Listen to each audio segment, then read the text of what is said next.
You might be wondering, hey Jacob, the Rippaverse is still going on. Why are you wearing a Batman shirt? And I would say that that is a very good question because I thought, hey, how would Batman interact with certain people in the Rippaverse? And for the Rippaverse, I decided to explore that. 'Cause I've been living life right like I could just die any minute. Going for a ride down the side. Hi everyone, welcome to StudioJake. I of course am your host, Jacob Airy. I appreciate you tuning in today because I am continuing my videos on the Rippaverse, and I am so excited because Rippaverse is one of my favorite indie comic publishing companies to this day. I love their stories. ISOM pulled me in with the thought of something new and exciting. I came back for Alpha Core, which of course is written by one of my favorite Batman writers, Chuck Dixon. And then Yaira by the Saska sisters made me ride or die. And by the way, the same goes for all of the artists who worked on those projects as well. Thank you, Eric July, for always bringing us quality stories and quality action through your team. This has been an amazing time. And I'm very excited today because I wanted to talk about my favorite comic book superhero, and that is the Batman. I have been a Batman fan since I was old enough to look at a TV screen. So pretty young, as you can imagine. I watched the premiere of Batman the Animated Series on Fox Kids. I went to the theaters to see Batman Mask of the Phantasm. All that to say I'm a huge Batman fan. And I got to thinking, for the Rippaverse, I think it would be cool to show what Batman would look like in the Rippaverse. Now, I'm not an artist, so instead of, putting up screens or trying to use AI to make some mismatch thing, I just decided to take a look at some of my favorite Rippaverse characters and talk about how they would interact with the Batman.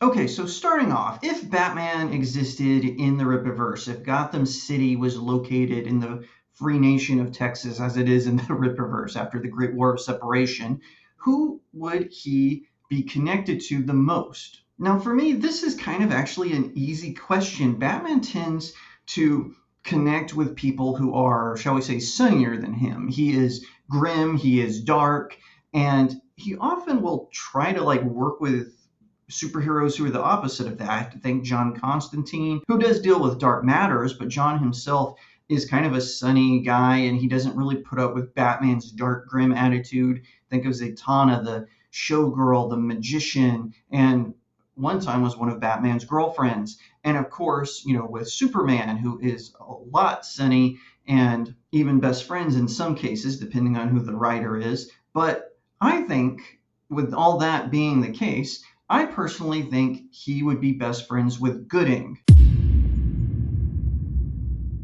That's right, Gooding the polymath.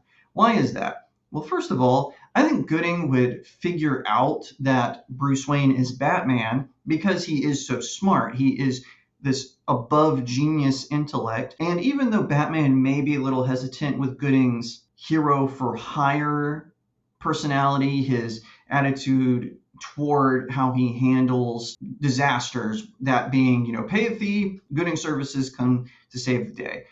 I think they would still work well together, and I think Gooding may even put aside his fee to help Batman save the day, and I think that they would get along very well. They have a lot in common, and like I said, Batman tends to gravitate to heroes who are a little different than him, and Gooding being a married man, a family man, as well as being a self-made billionaire as opposed to inheriting it from his family. I think those opposites would actually work to their benefit in their relationship because Batman knows he could rely on Gooding in a pinch. So yeah, not just helping out each other with heroics. I do think they would work together and come together to fight crime in Florespark as well as Gotham City. Now, who would be Batman's frenemy? So this is a person that Batman might partner with out of necessity and would work well with, but then also kind of look down on their methods and whatnot. Batman has worked with several of these types of superheroes. Think Green Arrow. Green Arrow doesn't have a no-kill rule. Hawkman certainly doesn't. Captain Atom doesn't, and he doesn't like Batman's sort of dark, grim attitude, Captain Atom being a former military unit. Also Green Lantern. Batman doesn't really care for how They are just the arbiters of cosmic justice, but he works well with Hal Jordan and Jon Stewart, etc. So, who in the Rippaverse would be his frenemy? The answer can be found in both space and sea. It is Yaira. That's right. The femme fatale Yaira, I think Batman would have sort of an uneasy alliance with because he disapproves of the fact that she has no kill rule. But I do think he would respect her power, her intensity, and her desire to do what's right.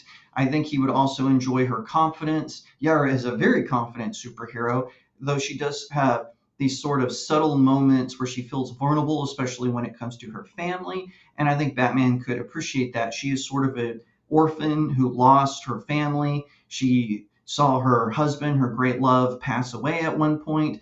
And so I think Batman and her would connect on that level as well, that very personal level. And let's face it, Batman loves to hang out with these power women, right? He hangs out with Wonder Woman all the time. Big Barda and Becca are all women that Batman hangs out with in the DC universe. And there is even implied that he and Becca may have had more than just a friendship.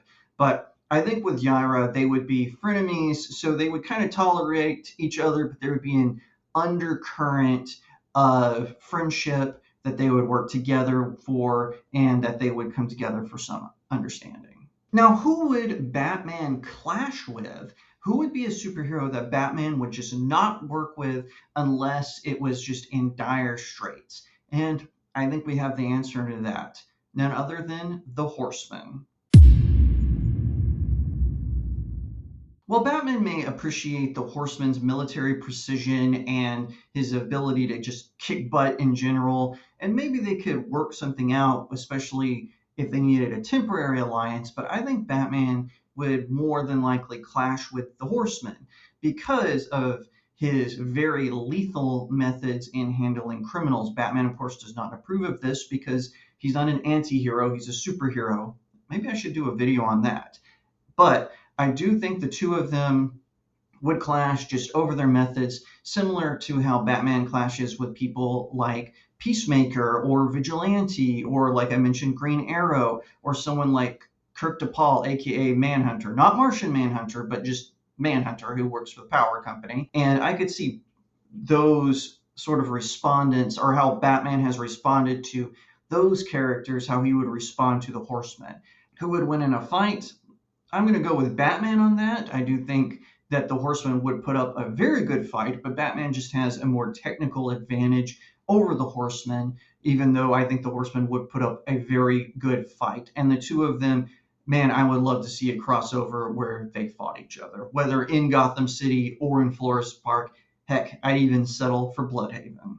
Looking at the villains within the Rippaverse, who would be Batman's worst enemy to come from Florespark? I had a lot of struggle with this because there's a lot of really good villains. There's Fontaine, there's Big Tuna, but who would really fit that bill? And I've come to the conclusion that it would be none other than the Black Eyed Club owner himself, Michael Copper, and his partner in crime, Lillian Ronashi. The two of them, they have these horror elements that are very much tied to them. And Batman, he deals a lot with some horrifying villains. Let's be real about that. And I think the two of them would not just appear in Gotham or Batman following a case from Gotham City to Florespark and Batman would just arrest them. No, I think they would give Batman a good run for his money. Of course, this being comic books, Batman would ultimately triumph, but I do think Michael Copper and Lillian would be able to get away with it. I think that they would be able to not face arrest, or if they do, their seedy lawyers would get them out almost immediately and they would do a catch and kill on any bad press. They would definitely provide Batman with that sort of enemy that would put him off balance for a time, and one that would ultimately prove, I won't say too much for Batman, but the two of them would definitely be fierce adversaries for him as he would navigate through this combined Gotham City universe with the Rippaverse. Okay, I'm not a fan of shipping. You all know this about me. I don't enjoy it. Very rarely do I get engaged with any sort of shipping. The relationships really have to make sense to me before I even talk about it. But since this is the Rippaverse, I figured it was a good time to talk about who would I ship from the Rippaverse with Batman? Who would be Batman's Rippaverse girlfriend? And of course, Batman has been to the Marvel Universe, and as far as I know, there hasn't really been an romantic interest in that regard, in that universe.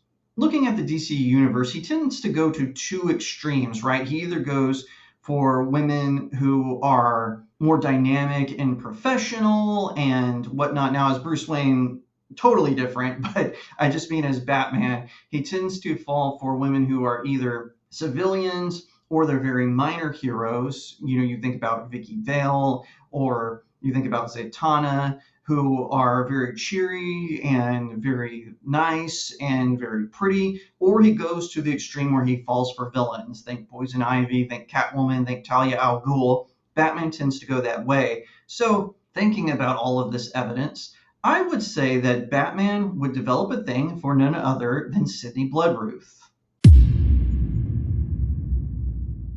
Bloodruth is an amazing character. She is one of my favorite characters within the Rippaverse.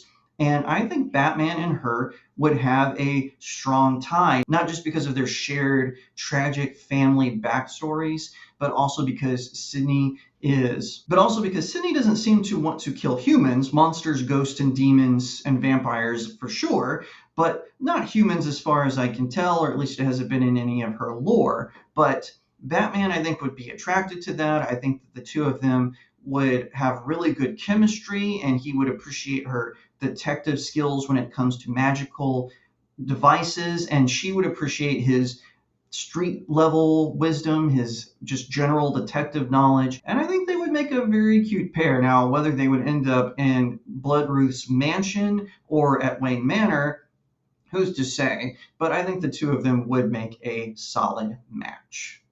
Now, last but certainly not least, how would Batman interact with Isom? Batman is DC Comics' flagship character, Detective Comics. What did you think the DC stood for? Isom is the Rippaverse flagship character. He was created by the founder, Eric July. So I thought, hey, as a bonus, how would the two of them get along? Well, like I said, Batman tends to like characters who are kind of different from him. And Isom is a little different. He's got a family, he's got a sister and a niece, he's got a mom and dad who his mom is also superpowered.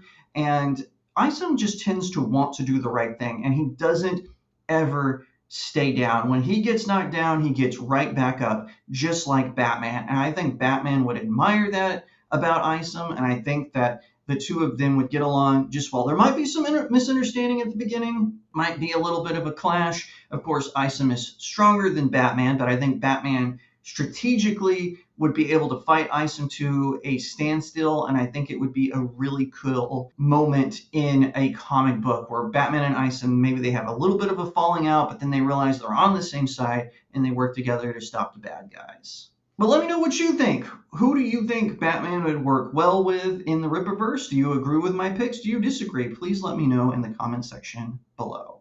Thank you so much for watching today. I really appreciate it. Be sure to like, share, subscribe, and leave a comment to tell me what you think. If you want to support me in the work that I do, head on over to my website. The link is in the description of the video. It's studiojakemedia.substack.com. You can subscribe there at different tiers that unlock different perks. I really appreciate it. Thank you. At that same website, there's a conveniently titled Buy My Books section. From there, you can check out all of my novels. I've got links all over the place, but they're all available on Amazon. Please check them out and leave me a 5-star review. It really helps out small indie creators like myself.